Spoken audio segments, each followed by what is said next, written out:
Emma Tammi, the director of The Wind. This is Caitlin Gerard, the star of The Wind, and we are on Real Talk. We are on Real Talker today. Hi. Thank you for joining me here today on Real Talker on behalf of The Wind. I'm kind of scouting on location, seeing if there's no spirits or anything like that. I know, so we're safe, right?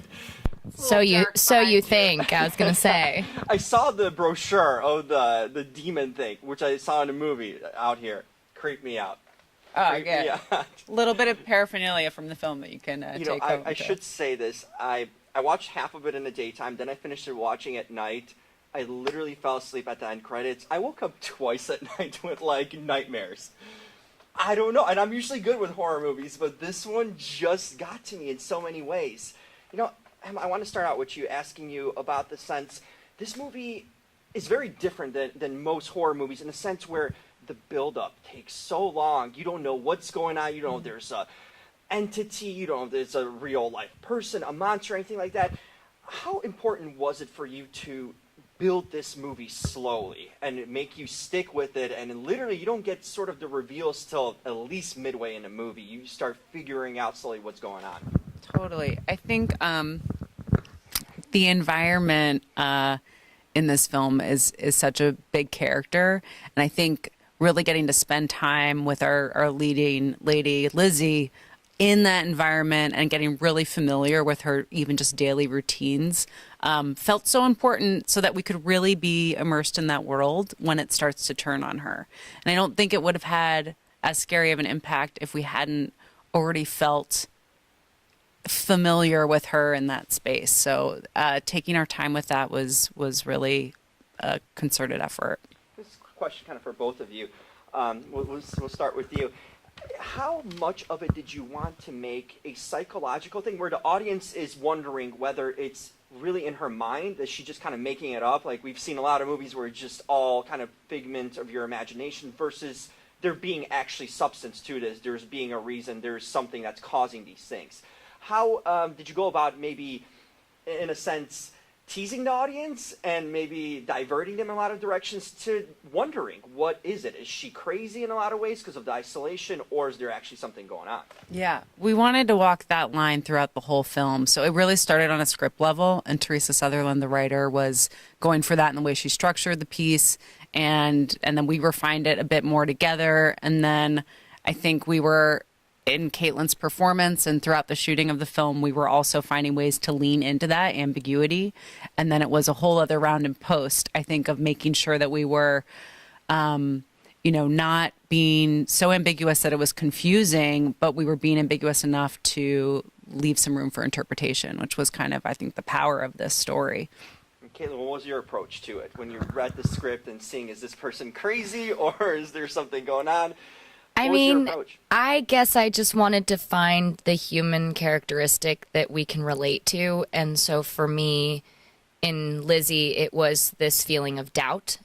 And I think that we all experience doubt and, not being able to trust your gut or your instincts on something. And so from that just human characteristic that we can all relate to, I sort of let that become the all-consuming drive, because Lizzie witnesses these things and believes them to be true and real. But then when confronted by her husband, he takes that reality away from her and she begins to question her own sanity. So to me, what the audience experiences is truly Lizzie's journey, because she doesn't know. And she wants to believe that what she's experiencing is real, but then there's no one in her reality who is sort of acknowledging and accepting that truth. And then when Emma comes around, played by Julia Gautani Tellis,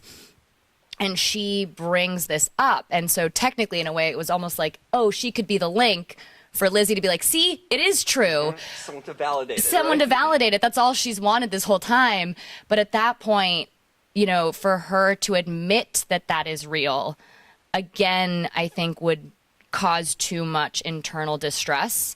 And so it's easier for her to agree with her husband and deny that truth and be like, no, you are also wrong. I was wrong. you're wrong. And so for me, when it was working with Lizzie, it wasn't a matter of like, this is definitely real, this is definitely in my head. It was just like, I think this is true, but no one else believes it. You know what I mean? And then it was just vacillating in the moment of like, yes, this is real, and believing it. And then in the next scene being like, oh, maybe it wasn't real. You know what I mean? And Playing so, with your head concept. right. And I think that's just natural. You know what I mean? I think anyone who has a doubt in themselves constantly questions themselves. You know, Caitlin, this is so much a female-driven film. From on-set, off-set, filmmaking, on-screen. How relatable was it to you from the start and the environment, just kind of knowing this is going to be from a woman's perspective in a lot of ways, you know? And even the male characters here kind of, in a sense, they're trying to understand what's going on, but the females are the ones bonding together here, and the ones that really kind of get it in a lot of ways, too. How important was it to have this film be done from a female's perspective? The directing, the writing, the characters, you know, because these are characters that are really flushed out well in a lot of ways. You know, there's a lot of internal stuff that comes to the surface from them. How was it for you as an actor to see all this kind of come together and then embracing it? I mean, I think that this is just a natural progression. I think that women are having the opportunity to tell stories. And so in the past, maybe we haven't felt that organic nature because it wasn't being told by a woman. And I hope that this is just the beginning of something that is going to be totally normative. You know, I think we can all tell human stories, whether it's a male telling it or a female telling it. But I think specifically in this circumstance, you got to have a female writer tap into a female experience, a female director interpret that, and a female lead. And so the combination of us and our nature being able to explore these things and being given that opportunity, I think is what makes this special. But I hope that that thing that is special is just simply going to become the norm. Mm-hmm. And so while it may be highlighted now, I think we can maybe look back in some time and just be like, oh yeah, this was just the beginning of us just getting to hear new stories being told by new people. And I think in this environment, because this is a female story, I think what made it genuine is that we weren't trying to fit some heroic archetype of the woman. Totally noticeable, yeah. And I think we were able to tap into complexities and flaws of a human being trying to survive. Emma, this question's for you. What did you learn making this film? Either from the inception of it to the finish of it. Is there something that stuck with you that you really took away going forward, that you incorporate? Yeah, I mean, every day was such a huge learning experience, to be honest, that it's hard to really sum up a big takeaway. But I think that the biggest takeaway, if there is one, is that you really gotta pick your creative team and your cast well. And I think that we lucked out on this one so much because there was not one person involved who wasn't giving 150% every day and really believed in the project, which was also just exciting. It created an energy on set, and I think certainly in the performances. And I think that really believing in everyone who's gonna help make the film that you're making is crucial. It's such a team effort, obviously. So that starts with the writing and then goes through post, and that I think that's the biggest takeaway for sure. Can I have a takeaway? Yeah. Yes. My takeaway from Emma is I always feel like the director is sort of like the conductor in an orchestra. And so it's sort of like, you know, Emma put together with the producers, you know, they put together this epic team that was so committed to their craft. And then to have Emma sort of drive us forward and, you know, compose the set in a way that was truly a collaboration, and her sort of truly she has like a very strong, stoic, grounded nature on set. And so sets generally tend to be very chaotic. And then having Emma as this sort of focal point, you know, this grounded center that we all gravitated around was what really created the synergy that allowed this flow to really feel seamless and effortless. And we were moving so fast. And so the fact that we didn't spin out of control and were able to keep on track and not, you know, derail is because she was driving it. This is an intimate movie in a lot of ways, and an intimate, there's only a handful in this cast too, which is kind of rare because you see movies with tons and this is almost, I would feel like a family setting in a lot of ways. You bonded. What are some fun stories either behind the scenes that, or maybe even on set that happened that you guys can go back to and remember? It could be silly stuff or anything that you really remember, because it feels like this would be like a really cool, fun, intimate set to and movie to work on. Anything that stands out? It was. I'm just gonna point out that Caitlin and Julia, who plays the character of Emma, ended up at one point deciding that, for very good reason, that the hotel that they were in was not going to be the most comfortable situation for the long term. Hotel there, and that's is. That's unbelievable. Yeah, think about it. But you know, you need a kitchen and stuff for that duration of time, and they were like, we would much prefer, an Airbnb, a house. There are all these great houses in Santa Fe that you can rent, and I think contractually, like, you had to be put in a hotel, and then Right. Caitlin was like, no, and they moved into this really cool house, but they moved in together, and they didn't know each other. And roommate story, right? Yeah, exactly. And I don't think either of you had lived with someone else before, and so it was. I will say I was terrified because I was like, this could go really wrong, and it could be a problem on set.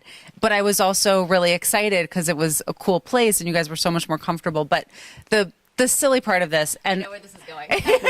I'm curious. I thought it brought out such an interesting dynamic in both Julia and Caitlin, because Caitlin is a super over preparer, and I say that in the best sense, and we had very little time, and what she was able to jam into that pre-production period was incredible. And Julia has a very different style. She's much more off the cuff. I think she comes in, it was interesting because the way in which you guys approached your takes, sometimes I felt like, Julia's first or second takes were, I think in some ways most true to the character. And I felt like Caitlin was, in some ways finding her best takes the third or fourth, you know what I mean? The more we were doing. So it was just interesting, different styles and different personalities that I have to say complemented each other so well on and off screen. So there was really a sister relationship that formed between them. And then Julia also had a dog that was not housebroken and shat all over the house, and Caitlin was the most patient. Well, that was really the behind the story was the dog poop. Yeah, You gotta elaborate on that. So Caitlin. Julia had a puppy that she brought to Santa Fe with her, and she asked me, and I was like, I love dogs. I have dogs myself. And I was like, of course you can bring your dog. I don't mind. Not knowing that Eric was not house trained. And I think I was because we were on set, 15 hours a day or something, you know what I mean? And from dawn till past sunset. And so I think I was too tired to care. But I remember I would come home and I would just walk past this pile of poop and I would be like, Julia, Eric's shit in the living room. You know what I mean? And so to be honest, I was surprised at how little I cared. But it is funny because Julia now likes to remind me every time I see her that Eric is now house trained. Oh, I was just going to follow up with that. Has Eric improved his habits? He has become he's a polite young gentleman. But Through that experience. It was through that experience. But it was so funny because Julia is just this force, and I think she really just has this effervescence and this really organic ability to just consume the information very quickly. And I think I'm just a very glacial person. So our frequencies are just totally different.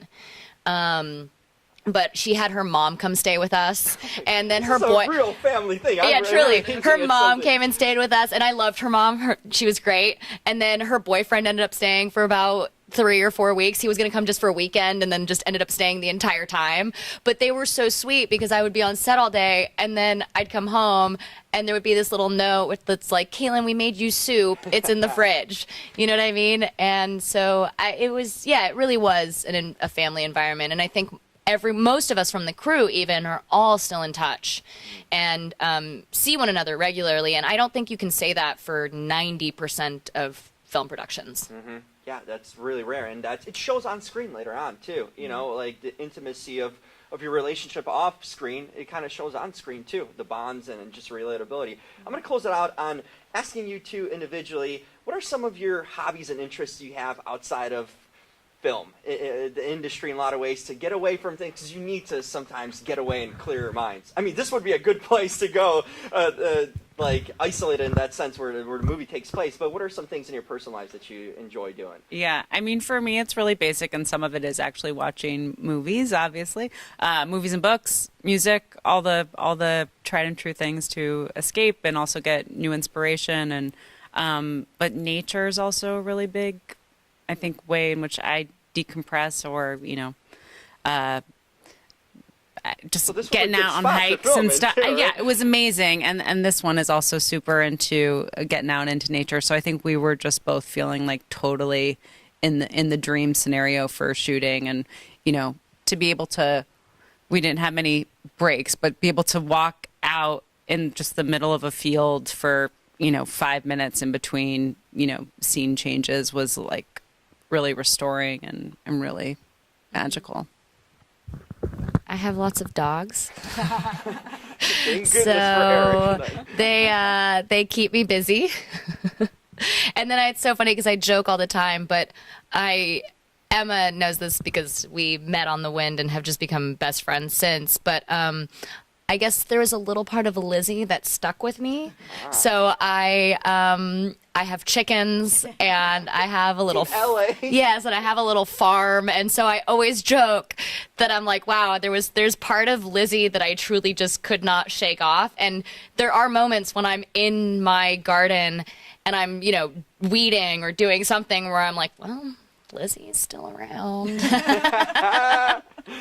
In a lot of ways, just the setting's different. Yeah, totally. So But animal sanctuary's on its way, right? Pretty much. yes, that seems to be where I'm headed.